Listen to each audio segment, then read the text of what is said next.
Tá suando demais? Às vezes o calor é tanto que fica impossível controlar. Mas, para algumas pessoas, o suor não é apenas uma reação ao tempo quente. É uma situação, digamos, patológica e pode causar muitas dificuldades.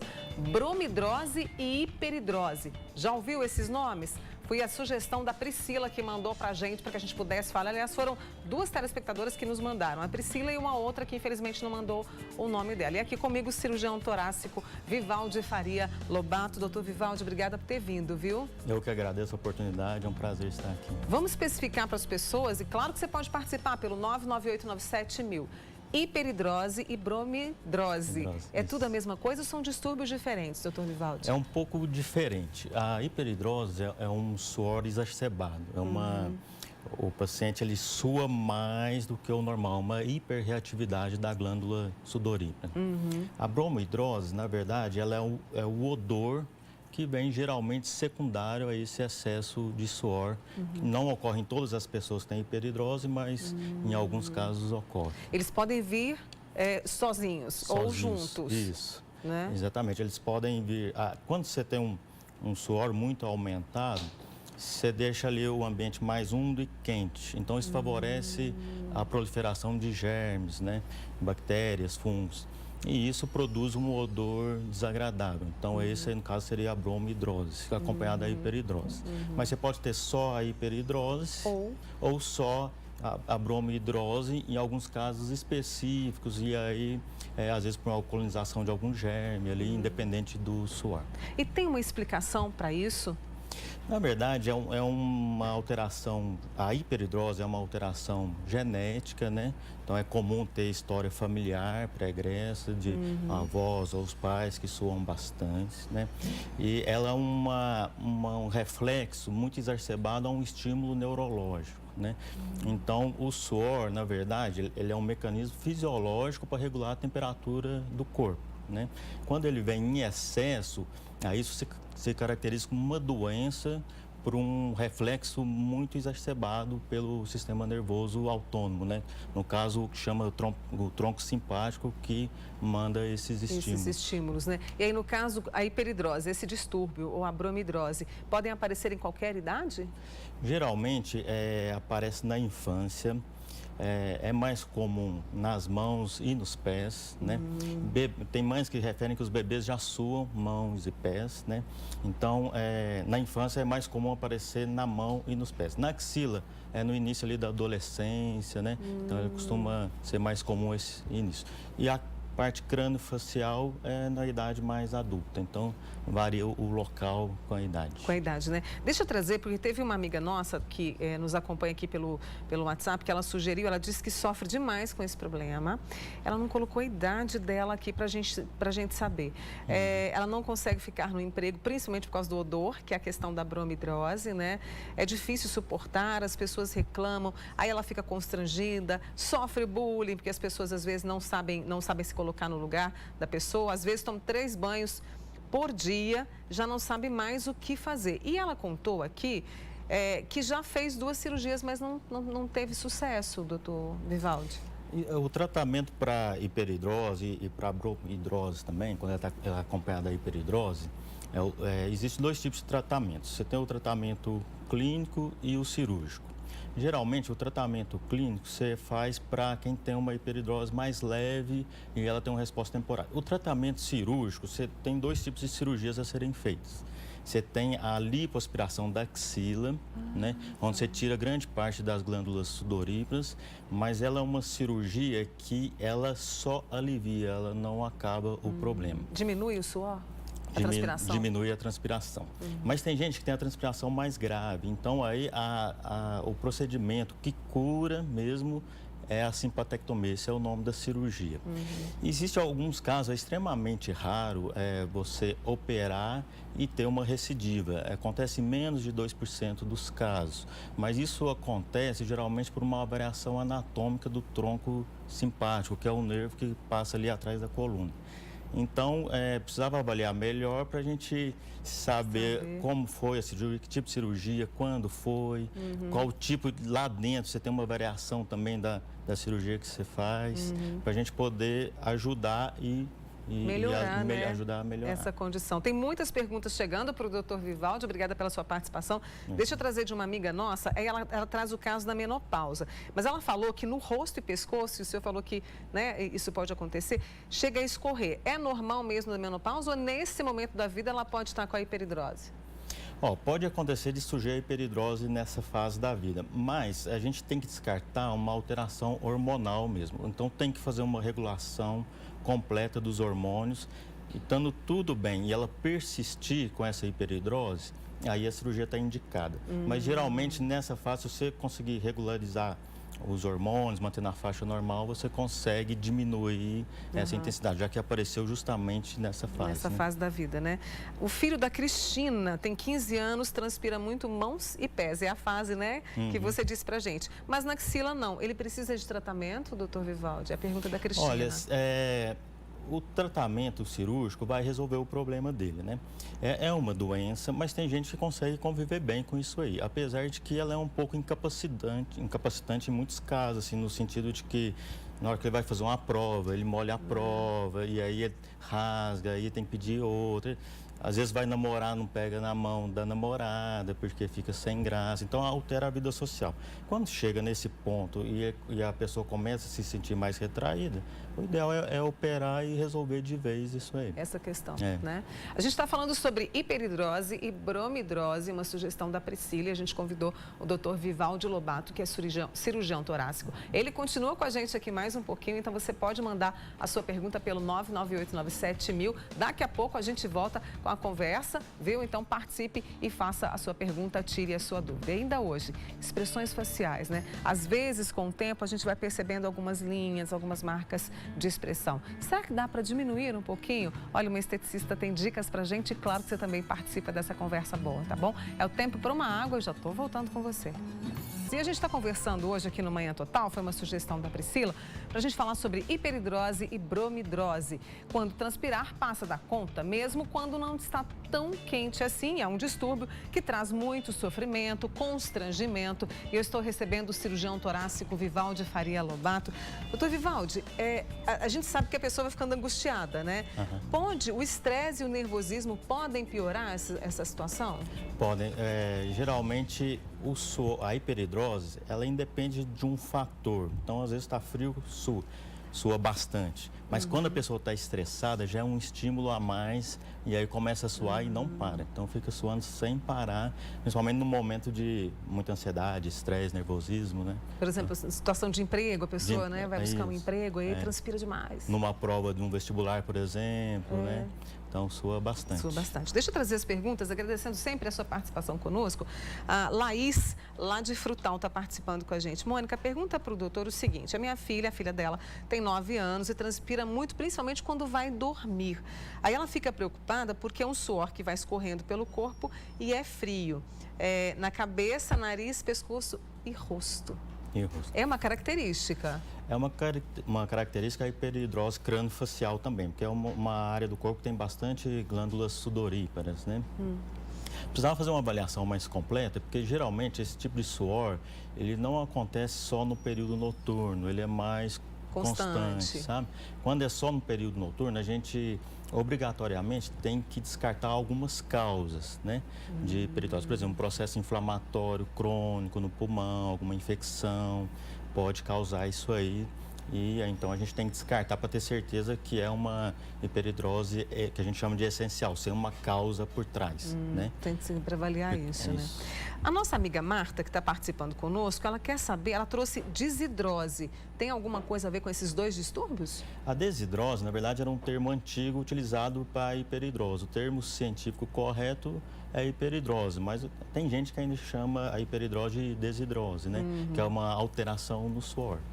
Você falou que a cirurgia resolve bastante, né? E aí a Kelly de Ituiutaba está contando um caso aqui bem específico. Ela quando adolescente, ela transpirava muito pés e mãos, mas ela não fez mais nada e hoje ela não tem mais nenhum desses sintomas. Hoje ela tem 44 anos. Pode desaparecer sim ou no caso dela talvez não era o distúrbio? Olha, em alguns casos desaparece mesmo. Às vezes a pessoa muda o estilo de vida, perde peso, então aquele reflexo exacerbado de um suor excessivo, ele vai diminuindo né? E com o passar do tempo também tem as alterações hormonais e aí diminui bastante a hiperidrose. Não acontece em todos os casos, na verdade é a minoria, né?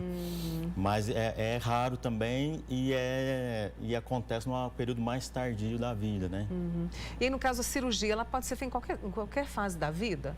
Para diminuir esse desconforto? Qualquer fase da vida, geralmente a gente indica a cirurgia a partir dos 9 anos de idade, né? Que naquela fase ali tá entrando, vai começar a entrar na adolescência, né?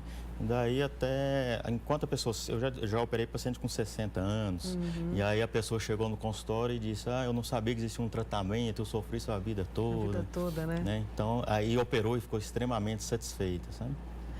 Deixa eu trazer mais perguntas. Olha, Mônica, meu filho tem suor excessivo nas mãos e nos pés e na família ninguém tem. É uma amiga ou amigo de Patos de Minas.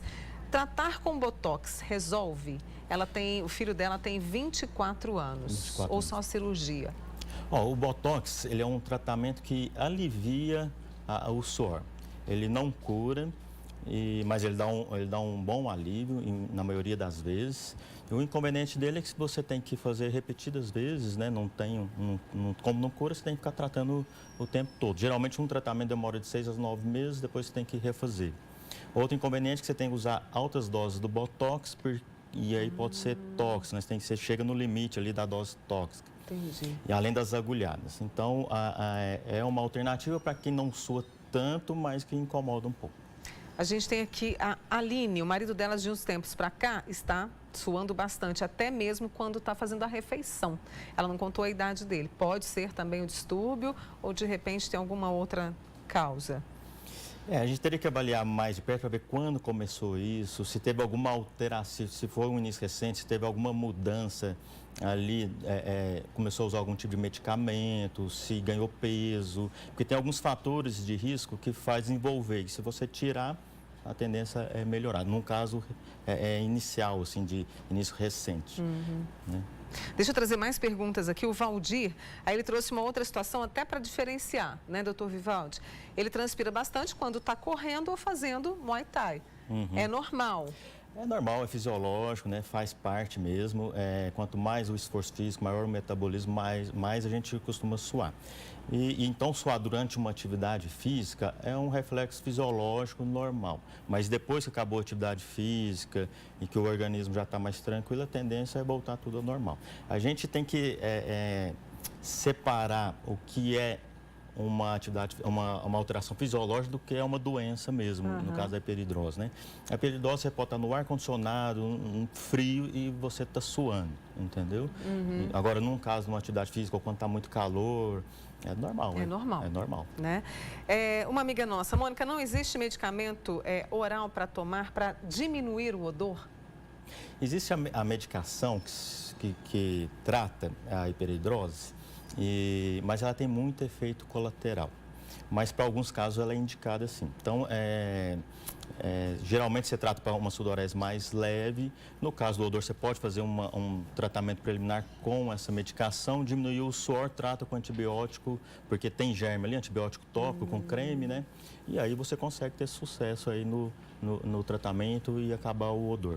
Mas às vezes depois volta a suar de novo e pode acontecer de recidivar o quadro, né? É um acompanhamento quase que... Tem que ser um acompanhamento para... Bem de perto mesmo ali, né? Quase constante. E aí a cirurgia ela é bem indicada nesses casos que houve falha no tratamento clínico ou quando a sudorese ela é mais grave. Mais grave. O doutor Vivaldi, vou pedir para ele ficar mais um pouquinho comigo. Pode ser, doutor Vivaldi? Claro. Doutor Vivaldi Lobato, que é cirurgião torácico, que é a especialidade que cuida mesmo, né, desses casos de hiperidrose, né?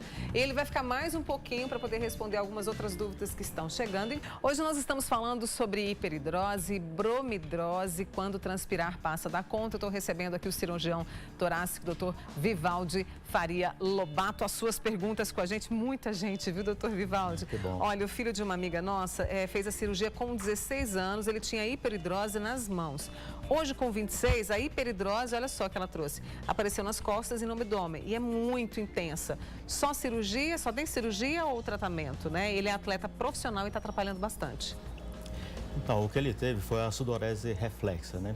60% dos pacientes que operam vão desenvolver um grau de sudorese reflexa, ou seja, para de suar onde incomodava a mão, axila ou face e pode passar para o restante do corpo, abdômen, costas ou as pernas.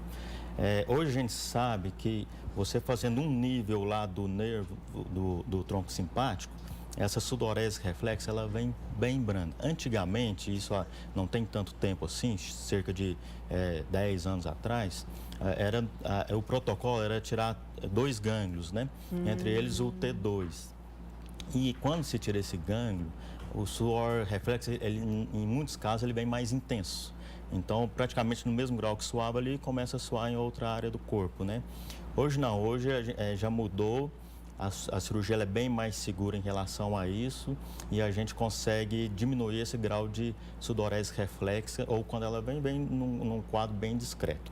No caso dele, a gente precisa avaliar porque você pode fazer um tratamento com remédio para controlar essa sudorese reflexa, mas também já existem cirurgias que você faz um nível bem baixo, onde você consegue diminuir também a sudorese reflexa. O controle do peso é muito importante também. Também para poder... Que aí você diminui bem, né, quando você tem a massa magra assim, bem desenvolvida, né, muito músculo e uma porcentagem de gordura corporal menor, você consegue controlar essa sudorese reflexa. Tem uma amiga nossa de Araxá, o marido dela está transpirando muito no rosto e nas mãos. Pode ser hiperidrose, e aí você trouxe essa questão também do excesso de peso, que às vezes pode trazer essa sudorese. Como é que pode diferenciar, doutor Vivaldi? Então, o excesso de peso, por si só, ele já aumenta muito o suor, né? Então, em paciente que está com índice de massa corporal acima de 25, a gente evita de operar. Primeiro, a gente pede para o paciente perder peso. Por quê? Porque aí a sudorese reflexa, ela pode vir mais intensa, né? E em muitos casos, quando o paciente perde peso, ele não precisa operar mais. Resolve o problema. Né? Existe exame para diagnosticar? Não existe um exame, assim, é mais clínico. A avaliação é uma avaliação clínica, né? Onde você vê o paciente, ele te conta a história dele, e aí a gente tem que diferenciar a sudorese primária da sudorese secundária causada por outros tipos de alterações do organismo. Por exemplo, a alteração hormonal, o hipertiroidismo, a obesidade, isso tudo faz aumentar o suor do corpo. Então, se você descarta essas causas, ele já tem essa história, ou a história comum da maioria dos casos, que é começar a suar na infância, aí você já tem o exame clínico para você poder indicar o melhor tratamento. A cirurgia, ela é rápida? Como é que é? Tem que ficar internado? Como é que é isso, doutor Vivaldi? A cirurgia é uma cirurgia muito segura. Ela é feita por vídeo, então você opera olhando numa câmera. É menos invasiva? É menos invasiva, a gente chama minimamente invasiva, né? Então você faz uma incisão de 5 milímetros debaixo da mama e na axila, quando é no homem, no mamilo. E aí você passa a câmera e aí essa câmera ela amplia bem a imagem lá dentro do tórax. E aí a gente consegue fazer a ressecção de desligar o nervo ali, né? Que faz estimular a glândula sudorípara. Rogério Fernandes fez uma cirurgia com o senhor, está mandando um abraço, tá? Um abraço para ele. É a nossa turma aqui participando. Mônica, todas as vezes que meu marido bebe água, no mesmo momento ele transpira o corpo todo. Olha que interessante. Pode ser a hiperidrose. É tão minucioso, né? Como é que fala? Não é que o desperta, mas o que... desencadeia, né? Exatamente. Obrigada, doutor Vivaldi. A transpiração, né? Assim, a gente precisava avaliar. Quando a gente tem mais glândulas sudoríparas nas mãos, axila, face e virilha. Então, nesses locais é que a gente considera que tem uma hiperidrose quando vem um suor mais exacerbado. Quando é o corpo todo, aí a gente precisa investigar que pode ter alguma alteração por trás aí. Tem que ver se não tem diabetes, né? Também o excesso de peso, esse tipo de coisa. Tem que ver todas essas questões, né? Tem que avaliar bem para... A filha de 13 anos da Adani sofre muito com o suor mesmo no tempo frio. Aí a pergunta dela é medicamento natural. E aí eu venho com a medicação do odor, né, que você disse, é tudo com orientação do profissional.